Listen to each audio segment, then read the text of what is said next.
Hello everyone, welcome to my channel. I'm Darlene and I will be speaking to you today in just a moment about someone I'm bringing through who was a kid at heart, a grown-up who was a kid at heart.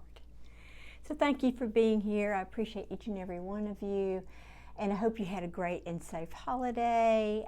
We're into the new year now, 2024, so fingers crossed this is going to be a good year for all of us. A 4 is a year of typically a year of stability and foundations, so hopefully that will be the case for all of us. So I do these readings, as you know. I try to do one a week at least, and I am looking forward to having 1,000 subscribers very, very soon. So when I do that, I'm going to go live, and if you are subscribed, you'll get notified. Be sure and hit that notification bell. So I appreciate each and every one of you who click on my videos and watch these stories. And if you don't know, I also do other kinds of readings. I'm doing Scorpio readings and twin flame readings and no contact readings and those kind of things. So I'm just getting started here on YouTube, and you know, it takes a while, so be patient with me, and I'm trying to get regular in my posting and all that. So thank you for being here. And for those who have donated to me, a huge thanks. You know, it's an encouragement, even if it's a couple of dollars. It's very encouraging for us readers here to feel like we're heard out there. So thank you. All right, to the reading today. I'm bringing through a gentleman who, he said he was a toy maker, and what I thought he meant was physically making toys. I go to a lot of art shows and things, and there are specifically people who make toys from wood there. I've noticed that, or they used to anyway. I haven't seen one lately now that I think of it.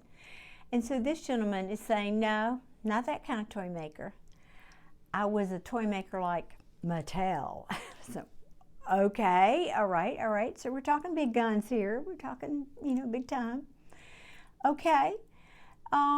So he's coming through to speak to someone who he worked with, and I feel like he's saying this was his right-hand person. Now, I honestly, because I'm always honest with you guys, I can't tell if this is a man or woman, but I really I'm feeling it's a woman. So don't not listen to the rest of the video if you're a guy and I said it might be a woman. I just might not be right about that, but I feel like it's a woman. But anyway, whoever this person's right-hand person was, when this man crossed over, you stepped right in. You had all the qualifications to be an excellent CEO or president or whatever your title is here at this company. There was no question. He had groomed you, apparently, to take over this position. He trusted you. He knew you were skilled. That was never in question. However, the company hasn't done as well since then. And you're really feeling bad about that, as if you've let this person down. But you're also disappointed in yourself, because you're questioning. What I'm hearing is you're really questioning your abilities, questioning what went wrong. What have I gotten wrong here? I can't figure this out. You know, I'm doing everything I was educated to do. I'm doing everything I was trained to do, and yet I can't get to where I want to go. I can't reach my goals. Things are not going as well. In fact, they're sliding backwards. So he's coming through to tell you the secret sauce. And according to him, now he's taking me back to telling me more about him and his process and his experiences. So he's saying, if I can put this into words how I want to, in a nutshell, it's about being a kid again. It's not thinking about it. It's not just, of course, you're going to have to do marketing and research and all that stuff, of course. But he's saying it's not all about that. It really is about getting inside the mind, and he's saying, and heart of a kid.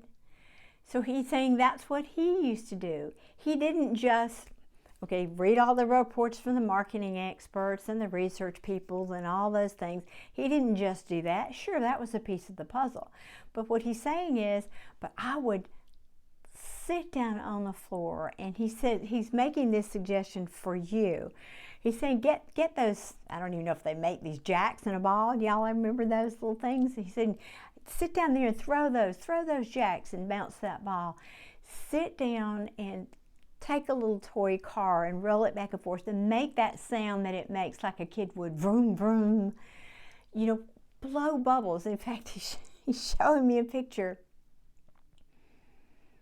I'm seeing a woman in the picture, again, male or female, if you're a male, fine, sitting in a bubble bath, literally with a bottle of bubbles, blowing bubbles. And he's saying, yeah, that's fun. He said, but take a time out, not just blow the bubbles, but as you blow the bubbles, look up at the rainbow colors that are reflected in the bubbles, and in awe of that. Be in awe of these things. Be that innocence that you were when you were a child. You know, find that innocence, that purity that we have when we're children and before we, get out into the world and all that happens. So he's saying that is the secret sauce, to go back, find your inner child, connect with that inner child. And that's so easy for grown-ups and especially executives to get off into the world of the corporate world and lose touch with that. And you're busy and you have so many responsibilities and obligations and things you've got to tick off your box every day and so forth, and try to have a family at the same time. So certainly it's understandable, but he's just wanting to convey to you, because he's not there now to tell you in the physical. I'm the messenger. He's coming through to tell you. And this could be for someone out there. Yes, this is obviously a very specific message to one person out there from this person. However, he's saying it was a general, broader message to those of you who do anything creative that might, like people who write children's books, for example. Certainly people who make toys, people who teach art classes for kids, teachers in general, anything creative like that. Even, he's correcting me. He said not just art classes for kids, because I'm an artist and I relate to this, and that's of course why he's giving me that message. They use your experience as a medium. They use your experiences to give you messages. So he's saying, no, he said that's a beautiful process to do, no matter if you're doing anything that is a creative effort or project, something you want to accomplish or do or practice or whatever, try. He said, get into that innocent child mindset. It's just such a, what is the word? Well, it's such a beautiful, deep well, largely, I wanted to say untapped. He's saying no, forgotten innocence that we saw the world through when we were children, but of course we grow up and, like I said, life happens. So that's a beautiful message for anyone who is in that field who might be able to take advantage of that. This message is for you, for all you creators. And I don't know, that seems like a good message for all of us, doesn't it? Anyone who just wants to get in touch with that inner child. What a beautiful place to be in life, to go back and touch into that innocence and play again, right? I think that's probably a very healing thing to do for all of us. So next time you're feeling down and out, whoever you are out there, go get a jar of bubbles and go draw yourself a bath and blow those bubbles. Yeah, you might want to sip on your wine while you're doing that, but whatever, whatever floats your boat. But get in touch with your innocence. It's a valuable resource within all of us that many of us have lost touch for. So that's the message for today. Thank you for being here. I appreciate you all so very much. And if you would hit that like button on the way out, or make a comment. I'd love to know what you think of this video. It helps me, encouraged me in my process and being here on YouTube. So thank you very much. I wish you all many, many blessings, and I'll see you again soon. Take care. Bye-bye.